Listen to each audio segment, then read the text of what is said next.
আজকে দেখছেন না কোন একজনকে দিয়ে দিয়েছি জাহান্নামের কুকুর। কত মৌলী সাহেব দেখছেন না লাইভ দিচ্ছে। এটা বলা ঠিক হয়েছে? যখন আল্লাহ বলেছিল তুই মৌলী সাহেব কোথায় ছিলিস? যখন রোজার মাসে ওই জাহান্নামের কুকুরটা গরিবের ইফতার গুলো ভেঙেছে, গরিবের ঘর গুলো ভেঙেছে, গরিবের পাল ভেঙেছে, রোজার মাসে নিরীহ নিরীহ মুসলমানদের ঘর বাড়ি ভেঙে দিয়েছিল, রোজার মাসে নিরীহ মুসলমানদেরকে উচ্ছেদ করে দিয়েছিল, বাচ্চা বাচ্চা ছেলেদের যখন রোজার মাসে মেরেছিল 2021 মনে পড়ছে। এই জাহান্নামের কুকুর যখন মুসলমানদের উপরে জুলুম করছিল, এই মুনাফিক বক্তা মৌলী সাহেব তুই তখন কোথায় ছিলি যে জুলুমটা অন্যায় হচ্ছে? ও দালাল ভাড়া পাও না, দালাল মৌলী সাহেব তাই তো, ভাড়া পাও ভাড়া। তাহলে কড়া না দিলে দালাল গুলোকে চেনা যেত, এজন্য একটু কড়া দিই। কিন্তু ভুল বলেছি না, জাহান্নামের কুকুর বলা যাবে না। মাদ্রাসা রয়েছে এখানে, মৌলানা সাহেবরাও রয়েছে, তিরমিজি শরীফের হাদিস, ইবনে মাজাহ শরীফের হাদিস, মিসকাত শরীফও আছে। আল্লাহ নবী খারিজিদের ঘরে জাহান্নামের কুকুর বলেছে আল্লাহ নবী। তাহলে আমার বিরুদ্ধে যারা কলম ধরছে মূলত কোন জায়গায় কলমের খোঁচা মারছে বুঝতে পারছেন? হ্যাঁ, জাহান্নামের কুকুর বলেছে নাকি এই ভাষাটা খারিজিদের ঘরে জাহান্নামের কুকুর। শুনছেন তো নাকি? আপনার প্রেস্টিজ লাগবে নাকি? বড় ভদ্র হয়ে গেছে সেকুলার। যখন আমার মাকে গাল দিয়েছিল, বাপকে গাল দিয়েছিল, এই ভাষাটা ভালো ছিল? আমি তো এই জাহান্নামের কুকুরকে তার বাপ তুলে মা তুলে গাল দিতে পারতাম না। ওটা আমার শোভা দেয় না, ওটা আমার দিন বলে নেই। আমার দিন বলেছে যারা জুলুম করে, আমার দিন বলেছে যারা মানুষের সম্পদকে ছিনিয়ে নেয়, লুটে নেয়, মেরে নেয়, কেড়ে নেয়, এটা কুকুরের খসলত। আমার দিন বলছে তারা জাহান্নামের কুকুর।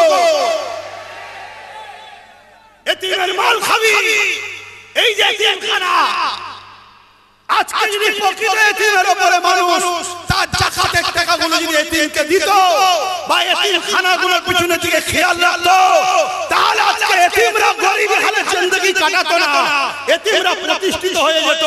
এই এতিমের মাল খেয়ে খাবি আর জাহান্নামের কুকুর বললে গায়ে লাগে? হ্যাঁ, কোরআন তো আরো বড় কথা বলেছে, এখন সব বলবো না, আরো কে কে বেরোয় একটু দেখি, তারপরে একেবারে ছিপি মুড়বো। অহংকার করছি না, আম্মা বিনিয়ামাতি রাব্বিকা বাদিস, আল্লাহর কসম করে বলছি, জাত পাকের কসম করে বলছি, যার কুদরতি হাতে আব্বাস সিদ্দিকীর জান আছে, নিঃশ্বাসটা টেনে বাড়ার আগে মরে যেতে পারতাম। যিনি আমাকে বার করার ক্ষমতা দিয়েছেন তিনি হলেন আমার স্রষ্টা, আমার রব, আমার মালিক, তিনি আমার আল্লাহ। আমার অন্তরের খবরও তিনি জানেন। অবশ্যই আমার মাকসাদ একটাই, সবাই সবার ধর্ম করছে, সবাই সবার নিয়ে আজ আমার কোনো আপত্তি নেই। আমার ইসলাম, আমার ধর্ম, আমার মুসলিমদের উপরে জুলুম হবে, আমি এটা মেনে নিতে পারি না। শুনছেন তো নাকি? পাশাপাশি একজন রাসূলের উম্মত হিসেবে কোন ধর্মের গরিবের উপরে জুলুম হোক ওটাকেও দেখে মেনে নেওয়া যেতে পারে না। এই জন্যই আমি লড়াই করছি, এই জন্যই লড়াই করছি। লড়াই আজ থেকে নয়, আপনি ভাববেন না আমি আমার ভাইয়ের জন্য লড়াই করছি। আরে দেখেন ভাই, ভাই তাইলে দূরের কথা, আমি বাবার জন্য লড়াই করছি না। কেন? রাসূলুল্লাহর জন্য বাপকে কুরবানি করতে পারবো, মাকে কুরবানি করতে পারবো, কিন্তু আমার রাসূলকে ছাড়তে পারবো না। এর নাম হলো ঈমান। আল্লাহু আকবার। ভাই তো অনেক দূরের বিষয়। হ্যাঁ হ্যাঁ, আমি ওর সাথে আছি, সাপোর্ট করি ওকে, কেন দরকারও আছে। লুহা না হলে লুহা কাটা। কোন ছেলেকে মিথ্যা কেস দিয়ে ভরে দিল, তাকে ছাড়াতে গেলে হুজুরের ভূমি হয় না, ওখানে ওখানে লাগবে। কোন জায়গা দখল করে নিচ্ছে হুজুর বলে সব জায়গা বেরিয়ে যায়, বাবা হয় না, তখন কেস কামারি তোকে লাগে। ওই জন্য ওকে বলেছি তুই কর, আমি তোর সাথে আছি, কিন্তু মনে রাখবি তুই জনপ্রতিনিধি, আমি পীর সাহেব।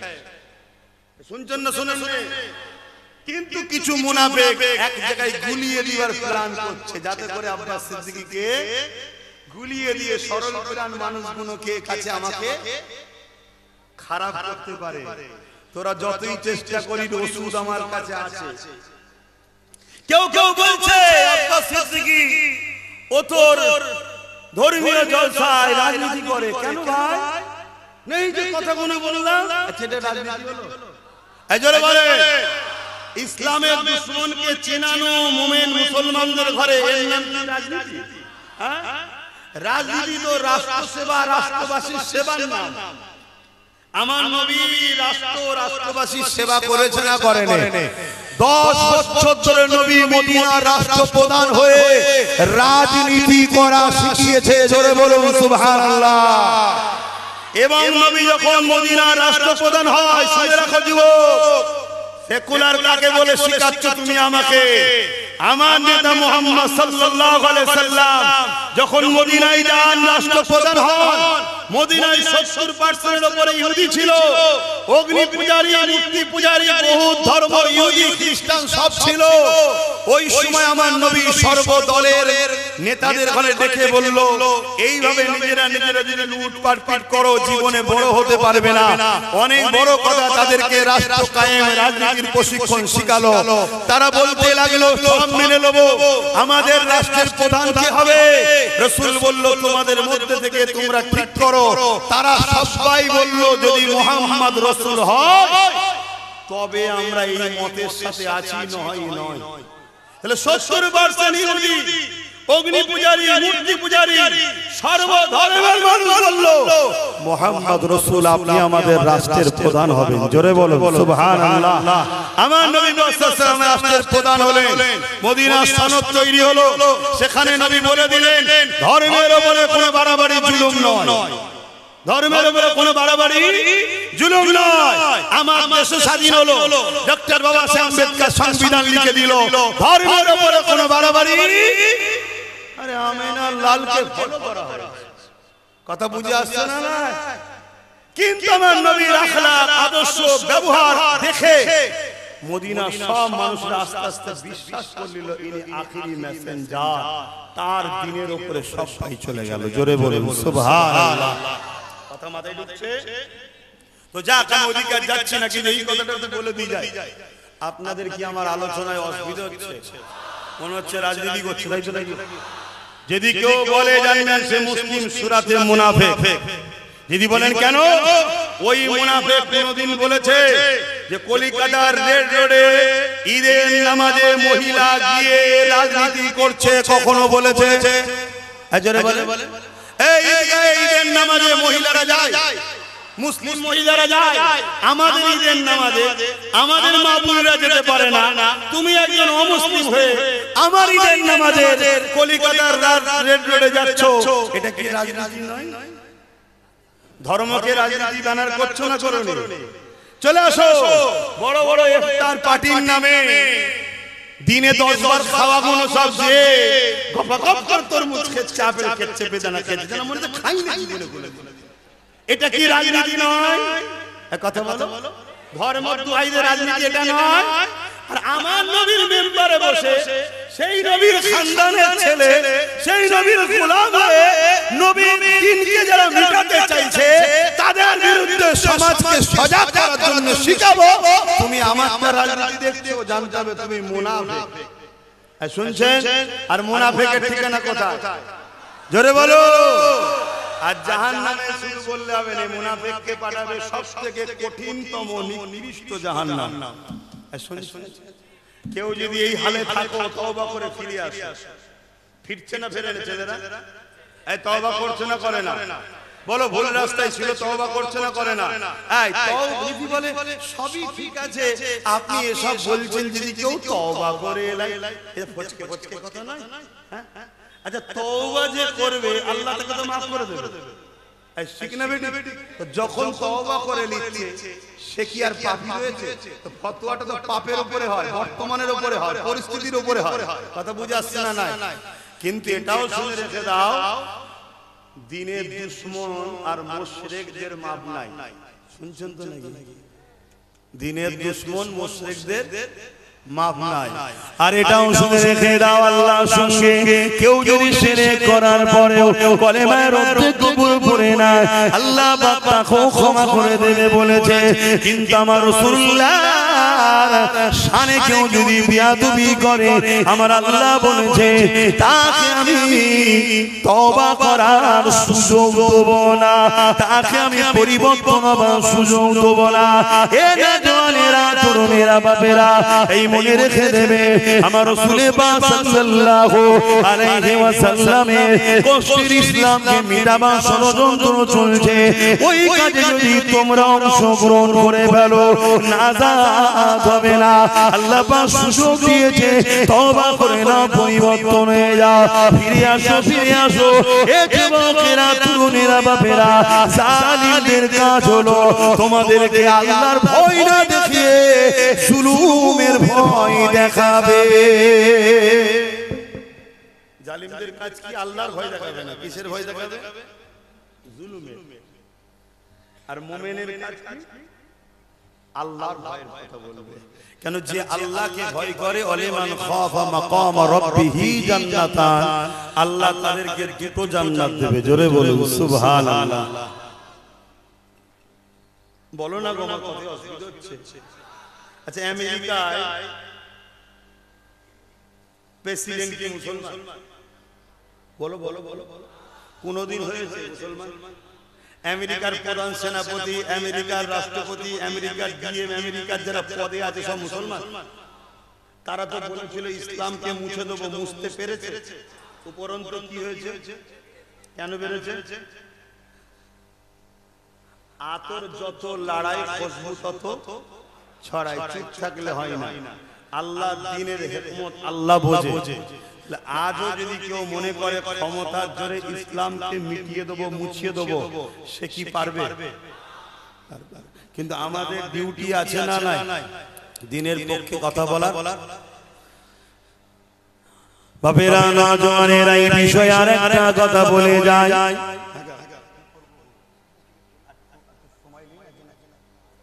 অসুবিধা হচ্ছে? ওয়াক্ত আছে, ওয়াক্ত রয়েছে। আমরা যদি 5টা 10 15 20 করে যদি শেষ করে এখানে নামাজ পড়ে দিই, অসুবিধা হবে না। কেন? ওয়াক্ত আছে। ওয়াক্ত প্রায় না করে 5টা 40 45 পর্যন্ত মনে হয় ওয়াক্ত আছে। 47। তাহলে তোমরা বলো, অসুবিধা হচ্ছে?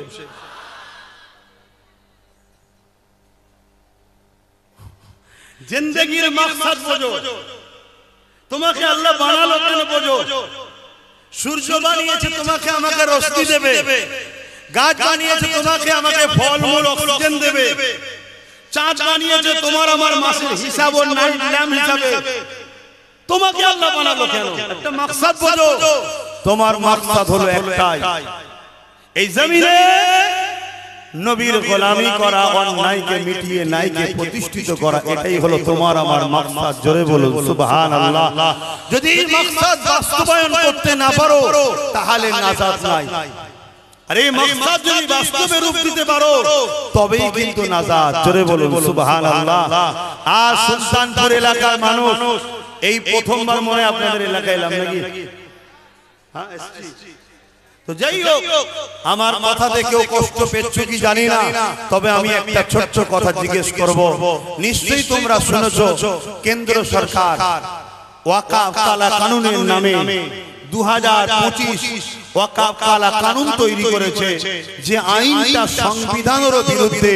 মসজিদ, মাদ্রাসা, কবরস্থান, ঈদগাহ, খানকা, ওয়াকাফকে মিটাবার একটা পরিকল্পনা করেছে। খবর তোমরা পেয়েছো না পাওনি? একটু আওয়াজ দিয়ে বলো। আচ্ছা বলো, এই জিজ্ঞেস করছি, কেন্দ্র সরকারের এই কালা কানুনের বিরুদ্ধে এই ধর্মসভা থেকে বলা রাজনীতি হবে? একটু আওয়াজ দেবেন। কেন? তুই রাজনীতির নামে রাজনীতি না করে দেশের মানুষের শিক্ষা, স্বাস্থ্য, বেকারত্ব, কলকারখানা, চাকরি বাকরি না ভেবে রাজপথ দিয়ে তুমি ক্ষমতার জন্য আইন তৈরি করে ধর্মের উপরে আঘাত দিচ্ছ। তাহলে আমাদের মতো ধর্মীয় অনুসারী ধর্মগুরুদেরও দায়িত্ব মসজিদের মেম্বার থেকে, প্রতিটা মজলিস থেকে সাধারণ মানুষকে সজাগ করানো, যে কেন্দ্র সরকার যেটা করছে শুধু ইসলাম দেশই নয়, আমার দেশের সংবিধানের বিরুদ্ধেও কাজ করছে। এটা আমাদের সাধারণ মানুষকে জানানো দরকার আছে না নয়? কেন সংবিধানের যখন বিরুদ্ধে হবে, সংবিধান শুধু মুসলমানদের নয়, সংবিধান আমার হিন্দু ভাই, আদিবাসী ভাই, সাঁওতাল, খ্রিস্টান সবার। তাই কেন্দ্র সরকার যদি সংবিধানের বিরুদ্ধে যায়, তাহলে সর্বধর্মের মানুষকে এই কেন্দ্র সরকারের বিরুদ্ধে দাঁড়িয়ে সংবিধানকে বাঁচাবার জন্য সংগঠিত হওয়া দরকার আছে না নয়? পাশাপাশি আমি একজন মুসলিম ইসলাম ধর্মের অনুসারী, আমার মসজিদ মাদ্রাসা আমার ধর্মস্থান, যেটা আমার জন্য ঈমান, এই ধর্মস্থানের উপরে কেউ আঘাত দিলে তার বিরুদ্ধে আমাদেরকে সংগ্রাম করার রাইট ইসলামও দিয়েছে, সংবিধানও পাওয়ার দিয়েছে। এই সংবিধানের পাওয়ার, ইসলামের পাওয়ার নিয়ে এদের বিরুদ্ধে আন্দোলনের দরকার আছে না নাই? আওয়াজ বলা আছে না নাই? কিন্তু আন্দোলন করতে গেলে যদি কেউ বাধা দেয় যে আন্দোলন করতে পারবেন না, কথা বলো, তাহলে সে কি কেন্দ্র সরকারের দালাল নয়? কথা বলো। আচ্ছা, আমি যদি এনার বিরুদ্ধে কথা বলি আর আপনারা যদি বলেন বলা যাবে না, তাহলে স্বাভাবিক তখন বলবো আপনারা এনাকে ভালোবাসেন, তাই তো নাকি? কিন্তু এই ক্ষেত্রে আর দালাল বলবো না, কারণ আলেমকে ভালোবাসলেও নেকি হয়। জোরে বলুন সুবহানাল্লাহ। কিন্তু ইসলামের দুশমনকে যখন তুমি তার বিরুদ্ধে কথা বলতে যাবো, তুমি বলবে বলা যাবে না, তাহলে সেই জায়গায় কোনো একটা জায়গায় আমাদের কি বুঝতে বাকি রইল যে কেন্দ্র সরকারের বিরুদ্ধে বললে যদি কারো কষ্ট হয় সে কেন্দ্র সরকারের দালাল, এ কথা বলতে কি অসুবিধা আছে? হাত তুলে সাক্ষী দাও, কে কে বলছো না, কে কে বলছো না, হাত তুলে সাক্ষী দাও, লম্বা করে হাত তোলো, হাত লম্বা করে তুলেছো, ডায়ে বায়ে দেখো তো কেউ হাত তুলতে বাকি আছে কি? দেখো, যদি কেউ হাত না তুলে ঝগড়া করবে নাকি? না, ঝগড়া করতে বলবো না, হাত নামাও। কিন্তু এ কথা বলবো, তুমি চিনে রাখো এ তোমার আমার নয়, এটুকু চিনে রাখা দরকার আছে না নাই? আরে লড়াইটা হচ্ছে মসজিদ বাঁচাবার জন্য কেন্দ্র সরকারের বিরুদ্ধে, লড়াইটা হচ্ছে মাদ্রাসা বাঁচাবার জন্য কেন্দ্র সরকারের বিরুদ্ধে, লড়াইটা হচ্ছে ঈদগাহ বাঁচাবার জন্য কেন্দ্র সরকারের বিরুদ্ধে, লড়াইটা হচ্ছে কবরস্থান বাঁচাবার জন্য কেন্দ্র সরকারের বিরুদ্ধে। আর তুমি বলছো যে কেন্দ্র সরকারের বিরুদ্ধে, অর্থাৎ ওয়াকফ নিয়ে কেউ যদি এই বাংলায় আন্দোলন করে তার সবথেকে বড় দুশমন আমি হব। অর্থাৎ ও মসজিদ ভাঙছে ভাঙো, বিরোধী করা যাবে না, ও মাদ্রাসা ভাঙছে ভাঙো, বিরোধী করা যাবে না, ও ঈদগাহ মিটাচ্ছে মিটাক, বিরোধী করা যাবে না। তাহলে বলো, তুমি কি ইসলামের দুশমন নয়? এজন্য বলো, যে ইসলামের দুশমন হবে তাকে সাপোর্ট করলে ঈমান থাকবে? কথা মাথায় ঢুকছে? এই কথাগুলো বলে আমার যুব সমাজ যদি এগিয়ে আসে, সংগঠিত হয়, ঐক্য হয়, তাহলে আমাদের মসজিদ মাদ্রাসা ঈদগাহ খানকার জন্য উপকার না ক্ষতি? কিরকম উপকার? আমরা দেখেছি কৃষক বন্ধুরা 4% আন্দোলনের চোটে কেন্দ্র সরকার আইন বাতিল করতে বাধ্য হয়েছিল। তাহলে আজ আমাদের লক্ষ লক্ষ যুবক ডায়ে বায়ে সামনে পিছু সব কিছু ছেড়ে দিয়ে তারা যদি সংগঠিত হয়ে আজ কলিকাতার রাজপথ থেকে লক্ষ লক্ষ মানুষ এবং বাংলার অলিতে গলিতে যেমন বিভিন্ন রাজ্যে চলছে, এই আন্দোলন যদি কন্টিনিউ চলতে থাকে এবং সেখানে আওয়াজ তোলা হবে আমার হিন্দু ভাই, আমার আদিবাসী সাঁওতাল বাগদি ভাইরা, কেন্দ্র সরকার শুধু আমাদের মসজিদ মাদ্রাসার ক্ষতি করতে চেয়েছে তা নয়, সংবিধানের আর্টিকেল রাষ্ট্র ধর্মের পক্ষে বিপক্ষে দাঁড়াতে পারে না, অর্থাৎ ধর্মকে উন্নতি করার জন্য যেতে পারে না, ধর্মের বিরুদ্ধে হস্তক্ষেপ করতেও পারে না। অতএব সরকার সংবিধানের বিরুদ্ধে এ কথা বললে আমার সর্বধর্মের ভাইয়েরাও যারা সংবিধান প্রেমিক, দেশ প্রেমিক, তারাও ঐক্য হবে না, হবে না, হবে না। তাহলে কেন্দ্র সরকারের এতে ক্ষতি হবে না লাভ হবে? জোরে বলো। কিন্তু আপনি বলছেন করতে পারবে না, তাহলে আপনি দালাল। তাহলে বলুন, আমার মসজিদ মাদ্রাসার দুশমন আর কেন্দ্র সরকারের দালাল দুটো জায়গা রাখা হলো, একটা হলো মসজিদ মাদ্রাসা আর একটা হলো কেন্দ্র সরকারের দালাল। আপনি মসজিদ মাদ্রাসার পক্ষে দাঁড়াবেন না কেন্দ্র সরকারের দালালের পক্ষে? জোরে বলুন, জোরে বলুন। এবার এই কথা যখনই বলবো তখন বলবে ও রাজনীতি করছে, আর আমার বাপ তুলে গাল দিচ্ছে, আমার মা তুলে গাল দিচ্ছে। কেন কেন? মুসলিম সূরাতে মুনাফিক কিছু আছে, তারা শুধুমাত্র সেজে আছে আমাদের মতো, সময় হলে টুকটাক ইসলাম ছেড়ে বেরিয়ে চলে যাবে।